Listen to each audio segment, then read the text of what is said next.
Hey everybody, how's it going? Well, I've been putting in quite a bit of overtime at work, and some of my fellow co-workers were discussing how they were going to spend their overtime, and the majority of them were going to spend it on enrollment for their kids coming up. And not I don't have any kids, that's why. But anyway, so I went online and I ordered me something through Bud's Gun, and of course you can see it's from Cimarron. There's the box, and let's open her up and see what's in there. Well, there we go. First of all, we got us another On Your Huckleberry bumper sticker. I'll throw that with the rest of them.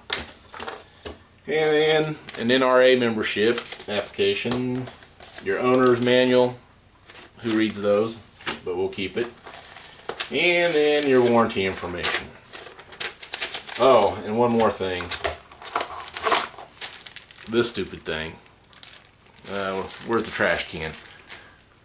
There we go. Alright, took care of that. Alright, what we got here in the box is Cimarron's 1875 Outlaw, made by Uberti. This is a reproduction of the 1875 Remington Frontier Army. It's not a true reproduction. It's not the spitting image of a 1875 Remington. One thing that's not original is the color case hardening on the frame. The originals weren't color cased. It was just the hammer and I believe the loading gate were the only things color cased. And then the cylinder pin, the cylinder rod. There's a retaining pin right there for the cylinder rod. The originals didn't have that. But other than that, I think that's really the only difference between this one and the originals. The originals were chambered in 44 Remington and 44-40, and I do believe they made some in 45 long Colt, but I don't think the 45 long Colt was as popular or very many produced in that caliber. I could be wrong, but this one is in 45 long Colt. One thing about this is a Uberti, and a while back I had purchased the 1873 Uberti from Cimarron, and I've noticed the same thing on both guns. And that's not too bad, but I don't know if you can see it right here at the light, but there's some scratches on the cylinder. Both revolvers, when I got them, had little scratches here and there. I can get over that. That doesn't bother me. But other than that, the color casing, I think they did a good job on the color casing. Some of them, the color casing, when you get to the pistol grip, it's white, but the color casing goes pretty well to the edge of the frame, so they did a good job on that. The action on this one versus the 1873, I don't know if you can hear this.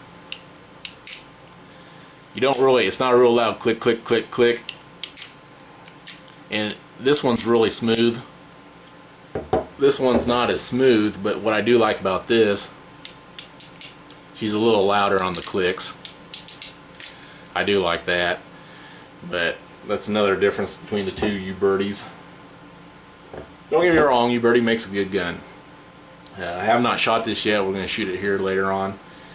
But a little history on the 1875 Remington.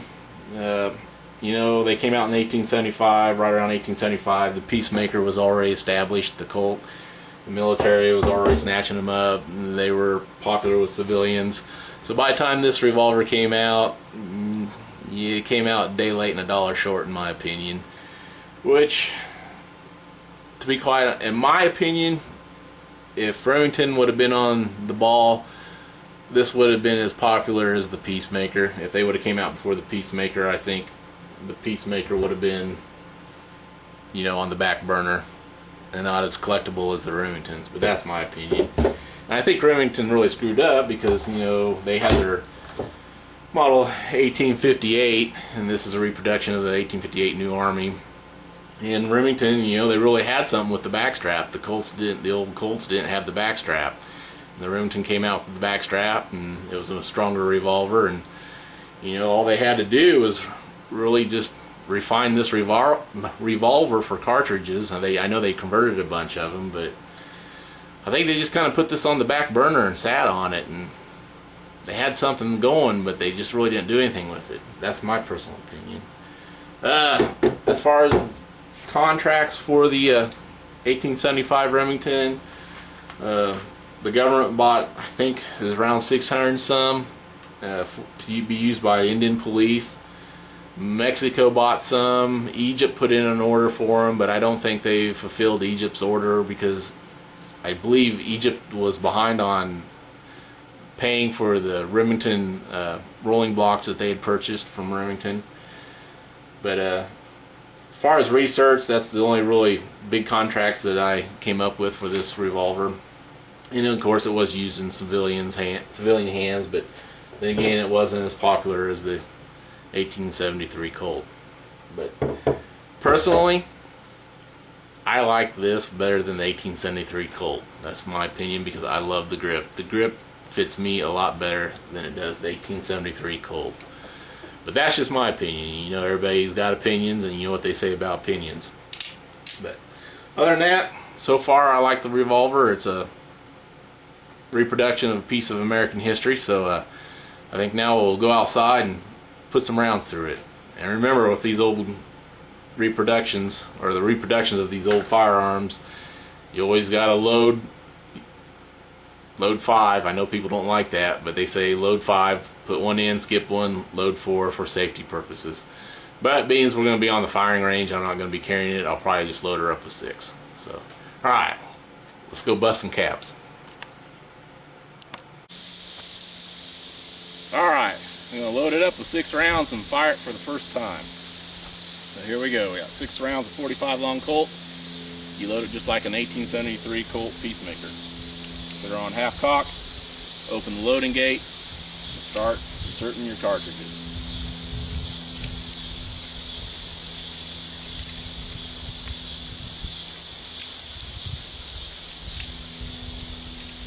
Alright, close the loading gate, bring her back to full cock, and we'll see where she hits. Or if I can hit anything with it.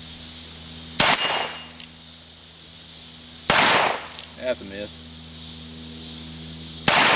That's a miss. Can't tell if she's hitting high or low.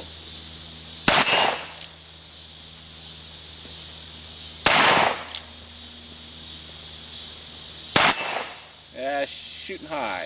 Gotta bring her down. Nope, that was 6 right there. 6 goes fast. Now to unload it, same way as an 1873 Colt.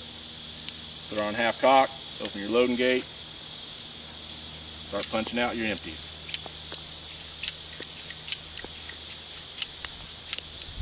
Make sure she's clear, good to go.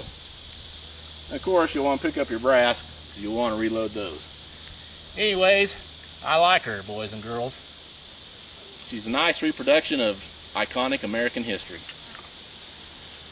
That was overtime well spent. At least I didn't have to spend it on no school supplies.